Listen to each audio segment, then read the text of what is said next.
swinging 60s, the Beatles and the Rolling Stones were top of the pops. Jim Clark and Lotus were scorching to Grand Prix win after Grand Prix win. And on the telly, Diana Rigg wore black leather and drove a Lotus Elan. It was the small sports car of that decade. Light, responsive and a delight to drive. It was the epitome of Colin Chapman's design creed. Sadly, its successor some 25 years later was not. Front-wheel drive with a Far Eastern turbocharged engine, it had superb road holding, but it just wasn't any fun. It lacked the driver involvement of the older car, that responsive steering, that live wire feedback to put a smile on your face. But now there's a new Lotus that will do just that. The Lotus Elise.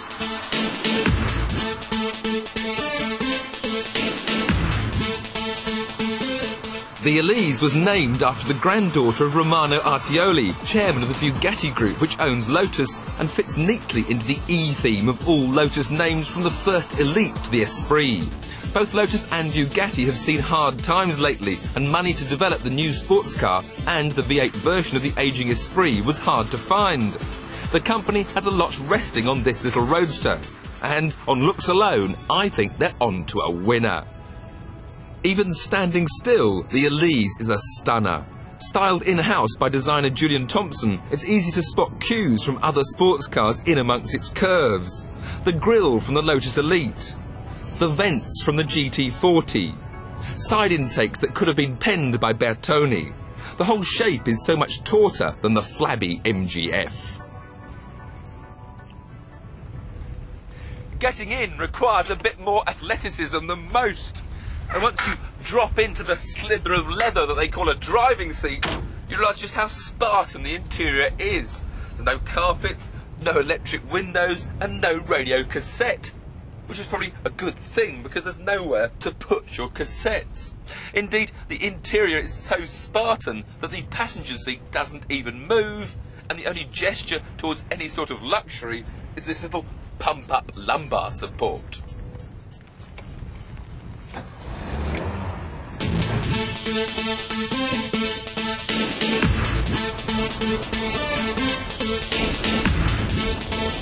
Now, if it's not enough that this Elise looks sensational, how about the fact that it drives sensationally? The ride is relatively soft by small sports car standards, which is good for comfort, but can be bad for the handling. Yet this Elise is almost perfect. Drains and potholes cause the suspension to clonk and rattle. You feel the bumps through the seat of your pants, but you don't feel them through the steering. And it's the weight, feel and responsiveness of this steering that gives such pleasure. If you point the Elise into a corner, it goes where you want it to go. Even the cable-operated gear change provides satisfying movements, unless you try to get fifth gear. But then, if you're trying to get fifth gear, you're not having fun. Unlike every Lotus since that original Elan, the Elise doesn't have a backbone chassis underneath its fiberglass bodywork. Instead, it's got a space frame fabricated from extruded anodized aluminium bonded together with a special epoxy adhesive, all built and supplied by the Danish Hydro Aluminium Company.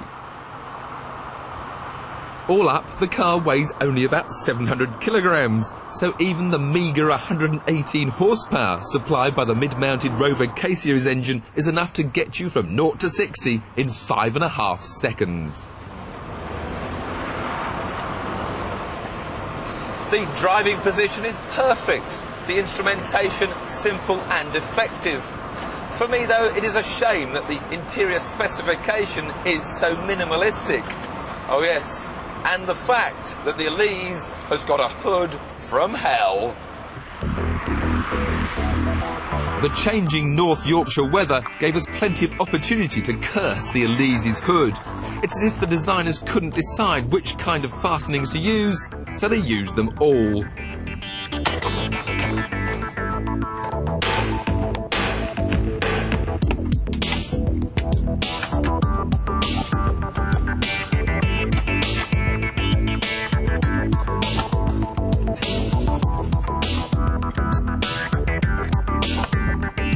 Once on, the hood doesn't spoil the car's lines, but by the time you've got it up, the sun has probably come out again.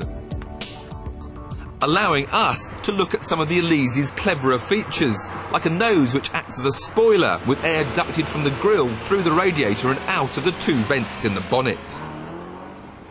The suspension is wishbones all round with some very trick aluminium disc brakes at each corner. The whole of the bottom of the car is flat and there's a diffuser at the back which Lotus say adds 15 kilos of downforce. Time to put racing engineering on a race track.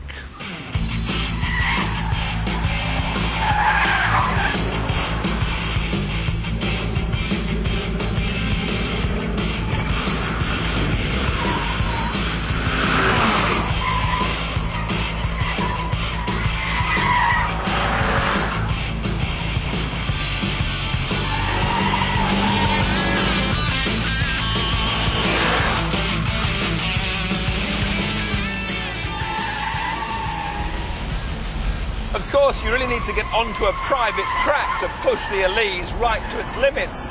And there's none more demanding in Britain than this Croft circuit near Darlington.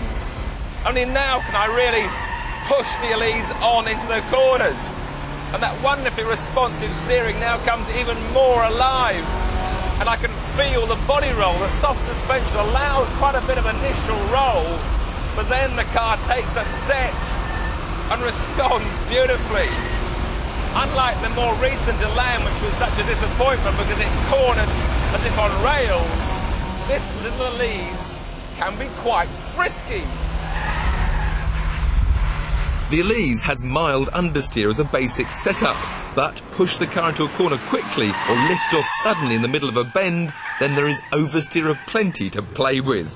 It's not a sudden breakaway, more a progressive slide to be enjoyed rather than feared. Lotus intend to produce about 1,000 Elises a year, and if you pay your £20,000 now, you might just get your Elise by next September. If some foul fate does befall Lotus, it won't be the fault of this fabulous little car. Hello, Patsy. Yeah, look, I think I might have found the perfect small sports car. No, not the MGS. That's too bland for me. No, it's the Lotus Elise. The best looking, best handling small sports car ever.